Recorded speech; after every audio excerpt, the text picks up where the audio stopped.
हुकूमत की जमात इस्लामी को मुज़ाकरात की पेशकश। जमात इस्लामी को लियाकत बाग में धरने की इजाज़त दे दी गई थी। वफाकी ज़राअत तारर और इंजीनियर अमीर मकाम की प्रेस कॉन्फ्रेंस। तारर बोले, जमात इस्लामी की क़यादत हमारे लिए काबिल एहतराम है।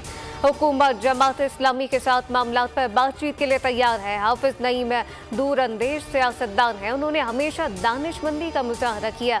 वज़ीर आला खैबर पख्तूनख्वा के बयानात तज़ादात का मजमुआ है। खैबर पख्तूनख्वा में बेदर्दी से जंगलात को काटा जा रहा है। वज़ीर आला खैबर पख्तूनख्वा जलसों में कुछ और इजलासों में कुछ और बोलते हैं।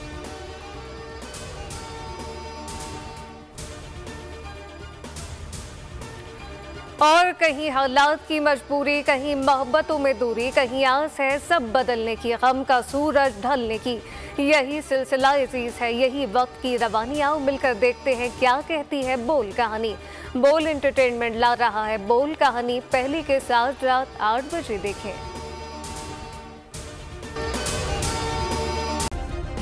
सब्सक्राइब करें और बेल दबाएं ताकि कोई खबर रह न जाए।